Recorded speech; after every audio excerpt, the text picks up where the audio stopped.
You know, I go through some considerable trouble to give you the complete vicarious experience.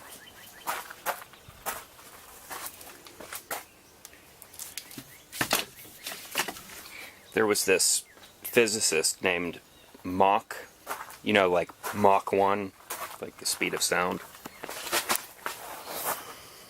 And he drew this picture. And in the picture you could see the bridge of his nose. And it was offering his perspective so that it could be related to somebody else. If it's under Creative Commons, I'll put the picture here. But in that spirit, instead of portraying myself or developing my personality when I make these videos, I want you to feel as though it could just be you instead of me.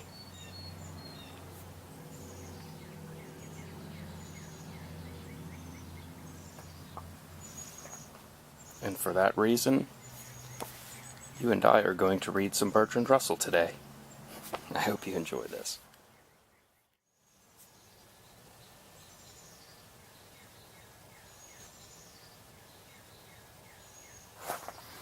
But first, we will be putting you, the observer, on a tripod.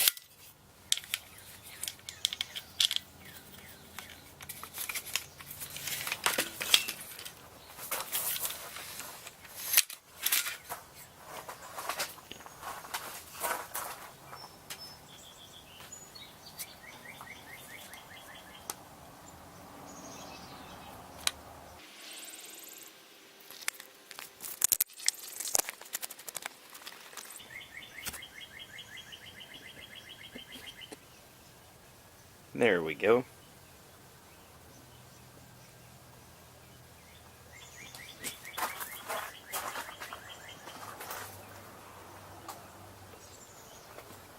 And I will give you the over-the-shoulder view.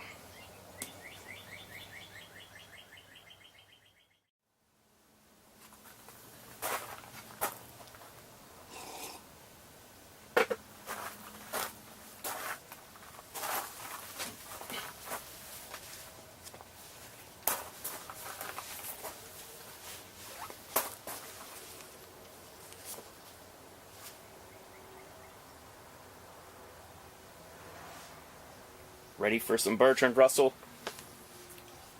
The value of philosophy.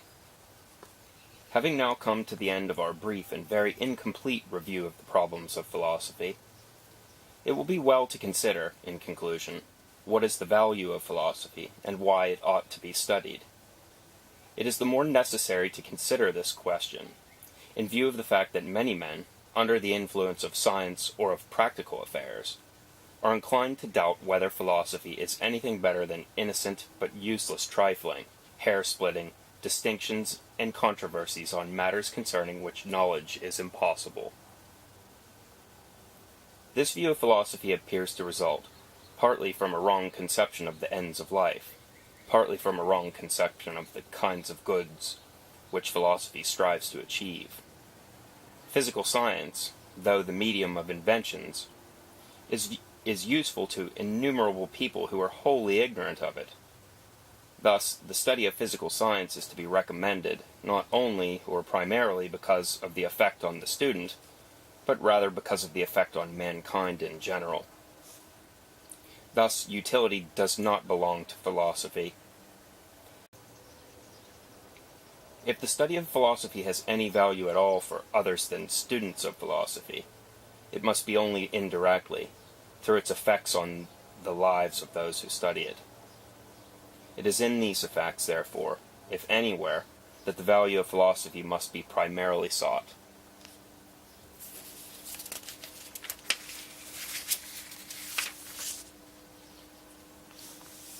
But further, if we are not to fail in our endeavor to determine the value of philosophy, we must first free our minds from the prejudices of what are wrongly called, quote, practical men. The practical man, as the word is often used, is one who recognizes only material needs, who realizes that men must have food for the body, but is oblivious to the necessity of providing food for the mind. If all men were well off, if poverty and disease had been reduced to their lowest possible point, there would still remain much to be done to produce a valuable society, and even in the existing world, the goods of the mind are at least as important as the goods of the body. It is exclusively among the goods of the mind that the value of philosophy is to be found, and only those who are not indifferent to these goods can be persuaded that the study of philosophy is not a waste of time. Philosophy, like all other studies, aims primarily at knowledge. The knowledge it aims at is the kind of knowledge which gives unity and system to the body of the sciences, and the kind which results from a critical examination of the grounds of our convictions, prejudices, and beliefs. But it cannot be maintained that philosophy has had any great measure of success in its attempts to provide definite answers to its questions. If you ask a mathematician, a mineralogist, a historian, or any other man of learning, what definite body of truths has been ascertained by his science, his answer will last as long as you are willing to listen. But if you put the same question to a philosopher, he will, if he is candid, have to confess that his study has not achieved positive results, as have been achieved by other sciences.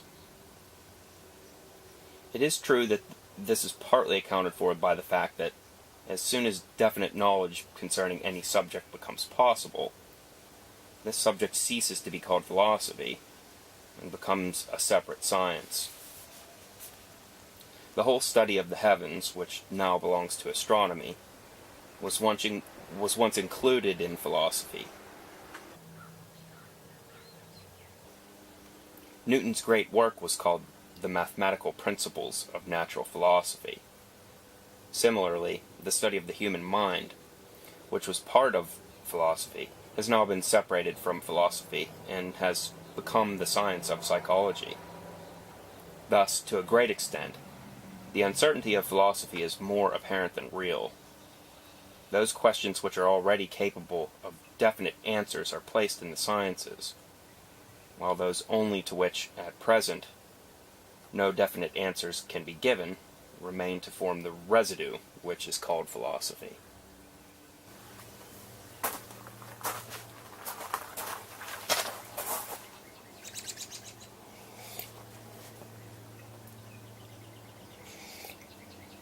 Excuse me while I briefly endorse my sponsor, which is coffee. It's not easy to read for 6 minutes straight. Dries out the mouth. Okay, where were we?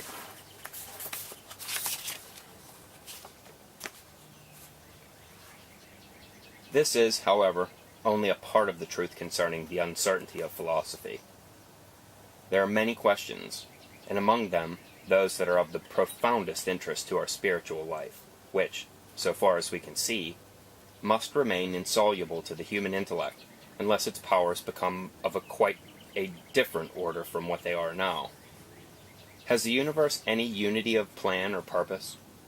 Or is it a fortuitous concourse of atoms? Is consciousness a permanent part of the universe, giving hope of indefinite growth in wisdom?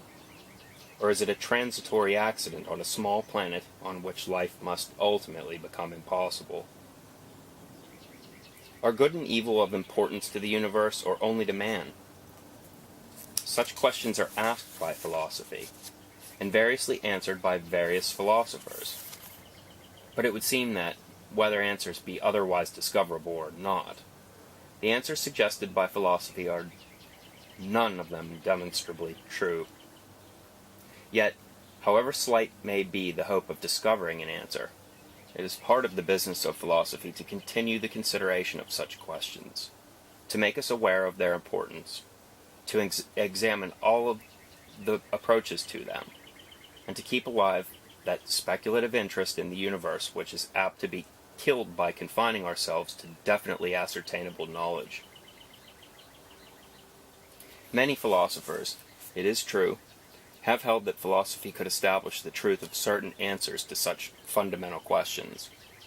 They have supposed that what is of most importance in religious beliefs could be proved by strict demonstration to be true. In order to judge of such attempts, it is necessary to take a survey of human knowledge, and to form an opinion as to its methods and its limitations.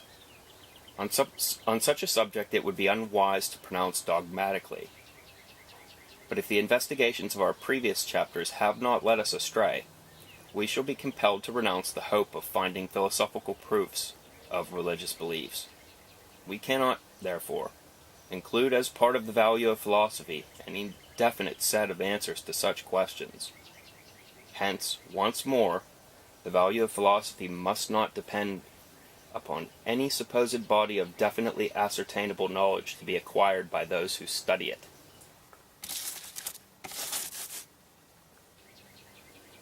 The value of philosophy is, in fact, to be sought largely in its very uncertainty. The man who has no tincture of philosophy goes through life imprisoned in the prejudices derived from common sense, from the habitual beliefs of his age or his nation, and from convictions which have grown up in his mind without the cooperation or consent of his deliberate reason. To such a man the world tends to become definite, finite, obvious. Common objects rouse no questions, and unfamiliar possibilities are contemptuously rejected. As soon as we begin to philosophize, on the contrary, we find, as we saw in our opening chapters, that even the most everyday things lead to problems to which only very incomplete answers can be given. Philosophy, though unable to tell us with certainty what is the true answer to the doubts which it raises, is able to suggest many possibilities which enlarge our thoughts and free them from the tyranny of custom. Thus, while diminishing our feeling of certainty as to what things are, it greatly increases our knowledge as to what they may be. It removes the somewhat arrogant dogmatism of those who have never traveled into the region of liberating doubt, and it keeps alive our sense of wonder by showing familiar things in an unfamiliar aspect.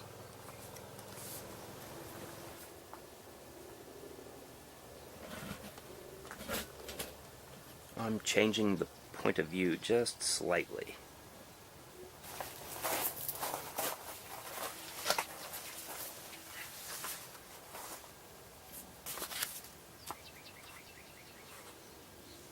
Apart from its utility in showing unsuspected possibilities, philosophy has a value, perhaps its chief value, through the greatness of the objects which it contemplates, and the freedom from narrow and personal aims resulting from this contemplation.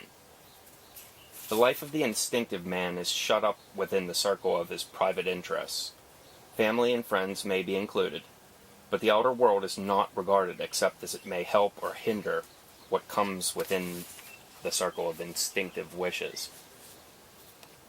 In such a life there is something feverish and confined, in comparison with which the philosophic life is calm and free. The private world of instinctive interests is a small one, set in the midst of a great and powerful world which must, sooner or later, lay out our private world in ruins. Unless we can so enlarge our interests as to include the whole outer world, we remain like a garrison in a beleaguered fortress, knowing that the enemy prevents escape, and that ultimate surrender is inevitable. In such a life there is no peace, but a constant strife between the insistence of desire and the powerlessness of will.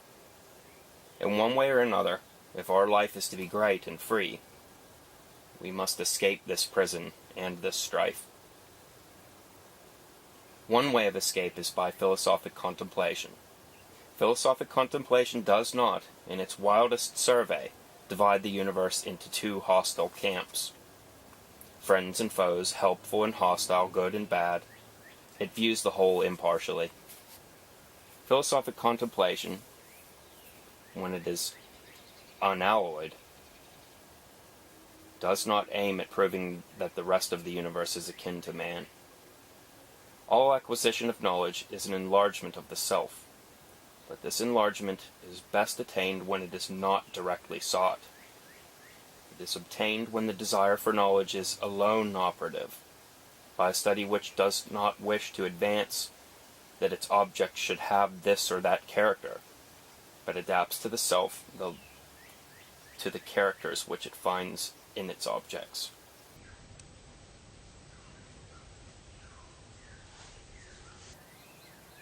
This enlargement of self is not obtained when, taking the self as it is, we try to show that the world is so similar to this self that knowledge of it is possible without any admission of what seems alien.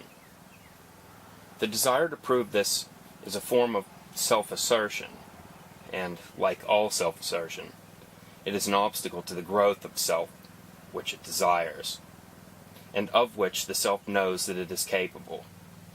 Self-assertion, in philosophic speculation as elsewhere, views the world as a means to its own ends. Thus it makes the world of less account than self, and the self sets bounds on the greatness of its goods. In contemplation, on the contrary, we start from the not-self, and through its greatness the boundaries of self are enlarged. Through the infinity of the universe, the mind which contemplates it achieves some share in infinity.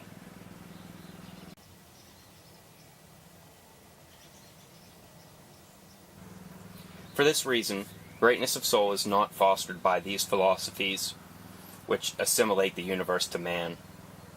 Knowledge is a form of union of self and not self. Like all union, it is impaired by dominion, and therefore by any attempt to force the universe into conformity with what we find in ourselves. There is a widespread philosophical tendency towards the view which tells us that man is the measure of all things, that truth is man-made, that space and time and the world of universals are properties of the mind, and that if there be anything not created by the mind, it is unknowable and of no account for us. This view, if our previous discussions were correct, is untrue. But in addition to being untrue, it has the effect of robbing philosophic contemplation of all that gives it value, since it fetters contemplation to self. What it calls knowledge is not a union with the not-self, but a set of prejudices, habits, and desires, making an impenetrable veil between us and the world beyond. The man who finds pleasure in such a theory of knowledge is like the man who never leaves the domestic circle for fear his word might not be law. The true philosophic contemplation, on the contrary, finds its satisfaction in every enlargement of the not-self, and everything that magnifies the objects contemplated, and thereby the subject contemplating. Everything in contemplation that is personal or private, everything that depends on habit, self-interest, or desire, distorts the object, and hence impairs the union which the intellect seeks. By thus making a barrier between the subject and object, such personal and private things become a prison to the intellect. The free intellect will see as God might see, without a here and now, without hopes and fears, without the trammels of customary beliefs and traditional prejudices, calmly, dispassionately, in the sole and exclusive desire of knowledge. Knowledge as impersonal, as purely contemplative, as it is possible for man to attain.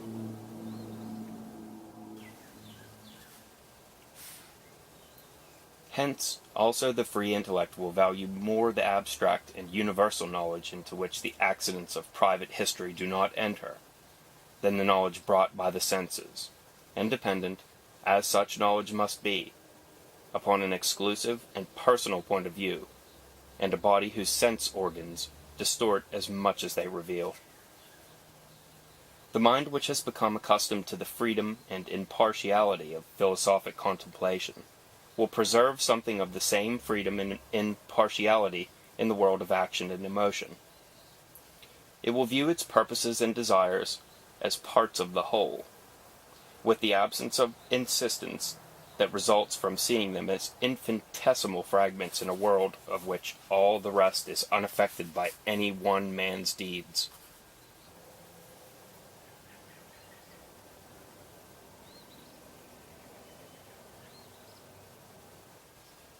The impartiality which, in contemplation, is the unalloyed desire for truth, is the very same quality of mind which, in action, is justice, and in emotion is that universal love which can be given to all, and not only to those who are judged useful or admirable. Thus, contemplation enlarges not only the objects of our thoughts, but also the objects of our actions and our affections. It makes us citizens of the universe, not only of one walled city at war with all the rest. In this citizenship of the universe consists man's true freedom, and his liberation from the thraldom of narrow hopes and fears.